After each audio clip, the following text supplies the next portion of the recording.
Hello everyone. In this video, we're going to talk about solving inequalities.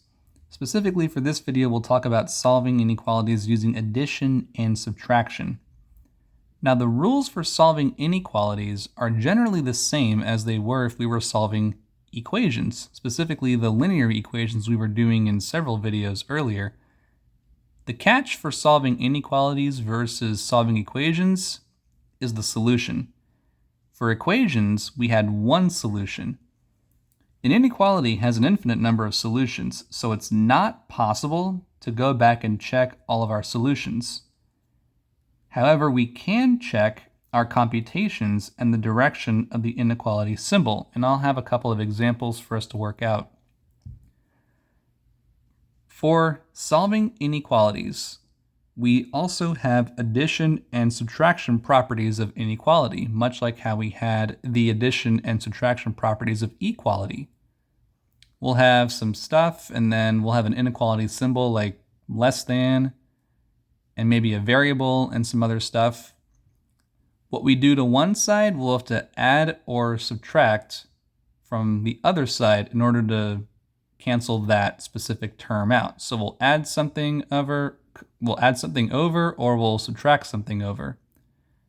So let's take a look at a few examples. The first one up top here, I have x minus 1 is greater than 10. Undo subtraction with addition. This cancels out, leaving me with x is greater than 10 plus 1.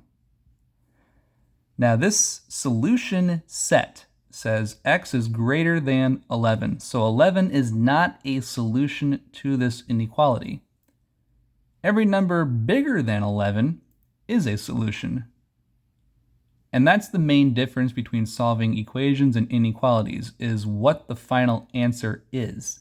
Specifically for inequalities, we'll have what are called solution sets. We'll have an infinite number of solutions, and we'll just say this is how we're going to represent the answer.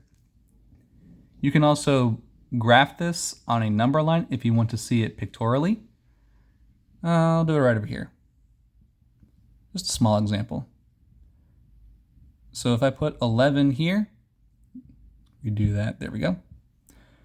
Every value of x bigger than 11, open parenthesis, and then every value that's bigger than 11, strictly bigger than 11. So 12, 24, 36, 90, all those numbers and many, many, many, many more are solutions to this inequality. Let's look at this one next. m minus 6 is greater than negative 4. Undo subtraction with addition. This cancels out, leaving me with m. Negative 4 plus 6 is positive 2.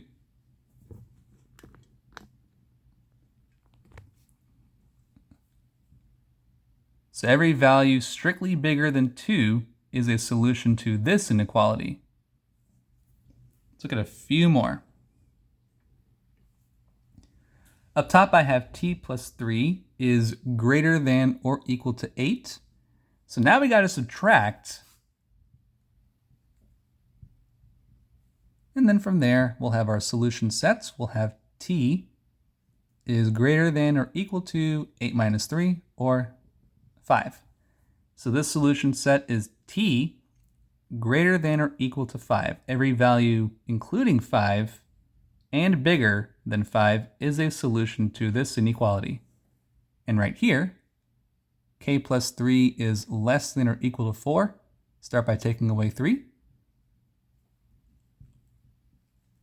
Cancel. K is less than or equal to 1. Just so you can see the full solution set here. So that takes care of those. I'll work out one example because this may pop up from time to time, and it's not really meant to throw you off. It's just meant to show you that there's another way to write out a solution.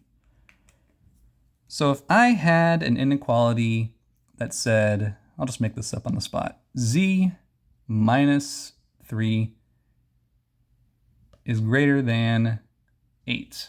I would add 3 to both sides. And I would say z is greater than 11. That takes care of this. Sometimes the variable could be on the other side of that inequality symbol. So let's take a look at that. 7 is greater than v plus 11. Why not? Making this up. Take away 11 from both sides, like you normally would. Copy and paste the same exact variable and inequality symbol. Perform this subtraction. 7 minus 11 gives you negative 4. This says negative 4 is greater than v. There is another way to write this, because normally when I write my solutions, I like the variable on the left. So you can rewrite this inequality as the following. V is less than negative 4. The inequality symbol is facing the number, so just make sure you follow that same setup, or that same direction when you're rewriting the inequality. Negative 4 is greater than v. Another way to say that, v is less than negative 4. Thank you so much for watching, and I will see you later.